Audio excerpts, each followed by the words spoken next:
सोनपुर नाम का एक गांव था।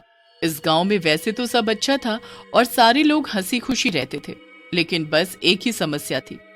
गांव के 30 किलोमीटर दूर तक कोई भी हॉस्पिटल नहीं था। इसी के चलते कई बार गांव वालों ने अपनी जान तक गंवाई थी। एक दिन सब मिलकर पंचायत में इसी बारे में बात कर रहे थे। ऐसे कब तक चलेगा? हमें कुछ ना कुछ तो करना ही पड़ेगा ना। कब तक हम लोग बीमारी आने पे इतनी दूर दूर तक भागेंगे?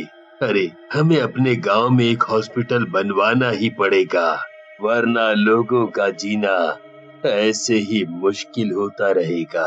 हाँ। सरपंच जी, आप एकदम ठीक बात कह रहे हो। हाँ भाई, मैं भी इस फैसले के साथ हूँ। पूरे गांव के लोग अपनी अपनी तरफ से पैसे जोड़कर किसी तरह एक हॉस्पिटल बनवा लेते हैं। अब बस एक अच्छे डॉक्टर की जरूरत थी। गांव में ही एक आदमी था जिसका नाम भोलू राम था। उसका भतीजा एक डॉक्टर था और वो हॉस्पिटल चलाने लगा, मगर कुछ ही महीनों के अंदर हॉस्पिटल फिर से बंद हो गया। अक्सर वहां से डरावनी आवाजें आती थी। कोई भी वहां जाने से डरने लगा। डॉक्टर के बहुत समझाने पर भी मरीजों ने वहां जाना बंद कर दिया। फिर वो डॉक्टर भी वापस शहर चला गया। समझ नहीं आ रहा कि आखिर बात क्या है। उस हॉस्पिटल के अंदर कोई जा ही नहीं पाता है, ना जाने अंदर क्या है। हमने इतनी मेहनत से इस हॉस्पिटल को बनवाया था, लेकिन देखो क्या हो रहा है। एक दो बार कुछ मरीजों ने हॉस्पिटल में जाने की कोशिश भी की, तो अंदर कदम रखते ही इतनी जोर जोर से डरावनी आवाजें आने लगी कि वो लोग वापस भाग खड़े हुए। गांव में से ही एक आदमी मिंटू ने ये तय किया कि वो जाकर पता लगाएगा कि आखिर हॉस्पिटल के अंदर से कैसी आवाजें आती हैं। आज मैं पता लगा के ही रहूंगा कि आखिर माजरा क्या है। ये हॉस्पिटल सच में भूतिया हॉस्पिटल है या कोई और बात है?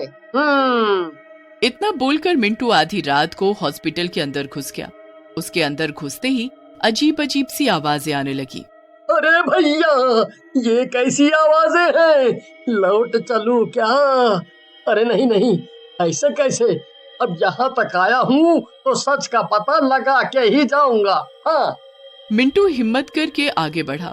उसकी नजर ऊपर ओटी में जल रही लाइट पर पड़ी। ये क्या? हॉस्पिटल बंद है तो ये ओटी की लाइट क्यों जल रही है? जरूर कुछ तो गड़बड़ है। जैसे ही मिंटू कुछ कदम आगे बढ़ाता है, आवाजें और तेज होने लगती हैं। मिंटू को डर तो बहुत लग रहा था, लेकिन उसके कदम अपने आप आगे बढ़ रहे थे। मिंटू ऊपर जाता है और ओटी का दरवाजा खोलकर देखता है। दरवाजा खोलते ही वो दंग रह जाता है। एक बहुत डरावनी चुड़ैल बेड़ियों से बंधी हुई थी और जोर जोर से चीख रही थी। बचाओ बचाओ, चुड़ैल! अरे भाग यहाँ से मिंटू, वरना आज तो तेरी खैर नहीं। मगर चुड़ैल अपनी शक्तियों से सामने वाला दरवाजा बंद कर देती है।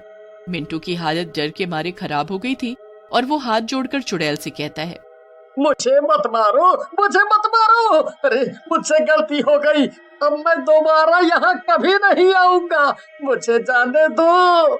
चुड़ैल मिंटू को नुकसान नहीं पहुंचाती है, बल्कि उससे कहती है, डरो मत मिंटू भैया, मैं तुम्हें कुछ नहीं करूंगी। मैं तो खुद यहीं फंसी हुई हूँ, मुझे तुम्हारी मदद चाहिए। क्या? तुम्हें मेरा नाम कैसे पता है? कौन हो तुम और तुम्हें क्या मदद चाहिए मुझसे? मैं राधा हूँ मिंटू भैया। क्या? राधा? तुम्हारी ये हालत कैसे हो गई राधा? किसने किया ये सब? ये सब भोलू राम और उसके धोखेबाज भतीजे का किया धरा है भैया। मुझे सब कुछ बताओ राधा। वो भोलू राम और उसका भतीजा दोनों मिले हुए हैं। वो एक झोला छाप डॉक्टर है और भोलू राम उसे अपने फायदे के लिए गांव में लेकर आया। उन्होंने मिलकर हम सबकी जान को खतरे में डाला। एक दिन मेरी तबीयत बहुत खराब थी और मेरे पति मुझे इलाज के लिए यहाँ लेकर आए। उस डॉक्टर की लापरवाही के चलते मेरी जान चली गई और तभी मैं चुड़ैल में बदल गई। उसके बाद भी उन्हें कोई डर नहीं था और वो हॉस्पिटल चलाते रहे। तब मैंने यहाँ आने वाले मरीजों को डराना शुरू किया ताकि लोग इलाज के लिए, मगर उस शातिर भोलू राम ने एक तांत्रिक को बुलाकर मुझे यहाँ जंजीर से बांध दिया। अब मैं बस इतना ही कर सकती थी कि डरावनी आवाजें निकालकर लोगों को यहाँ आने से रोक दूं। इतना कहकर वो चुड़ैल जोर जोर से रोने लगी। रो मत राधा बहन, तुम्हारे साथ सच में बहुत बुरा हुआ है, लेकिन तुम फिक्र मत करो। मैं इस सब का बदला लेकर रहूंगा। मैं सबको सच्चाई बताऊंगा, लेकिन तुम्हें इसमें मेरा साथ देना होगा, हैं?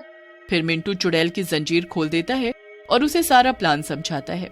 चुड़ैल अगले ही दिन से डरावनी आवाजें निकालना बंद कर देती है। मिंटू सबके पास जाता है और कहता है, मुझे लगता है कि अब हॉस्पिटल एकदम पहले जैसा हो गया है और हमें डॉक्टर साहब को वापस बुला लेना चाहिए।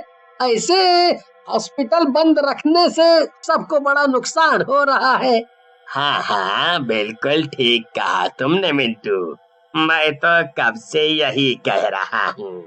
तो ठीक है, कल से हम हॉस्पिटल वापस से चालू कर देंगे। भोलूराम खुश हो जाता है कि वो फिर से अपने भतीजे के साथ मिलकर हॉस्पिटल से खूब फायदा कमाएगा। अगले ही दिन भोलूराम अपने भतीजे को बुलवा लेता है। चाचा जी, उस चुड़ैल का क्या हुआ? क्या वो अभी भी हॉस्पिटल में है?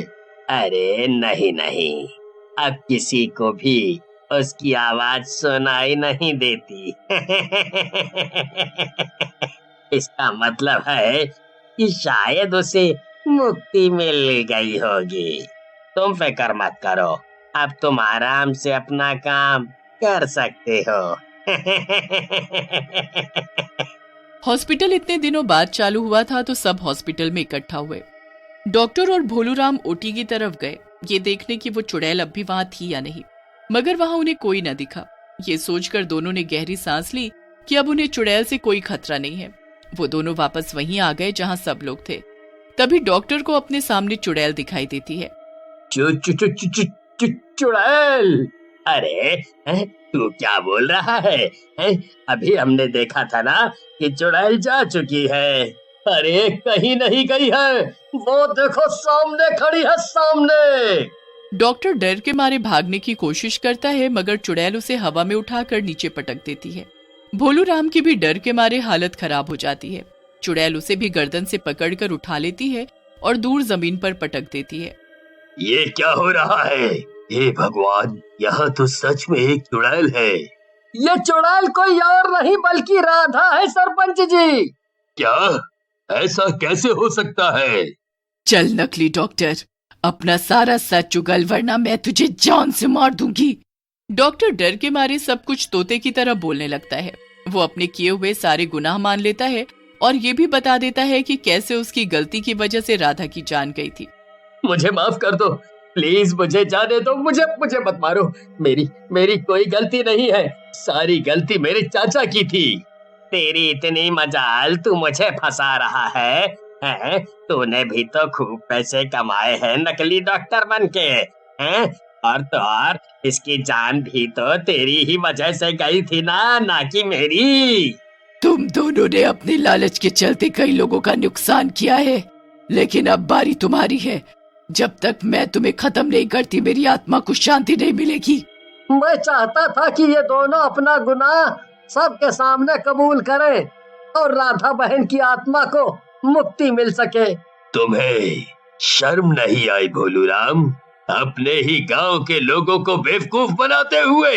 इतना ही नहीं, तुम्हारी लापरवाही के कारण राधा की मौत हो गई। तुम्हें तो हम छोड़ेंगे नहीं।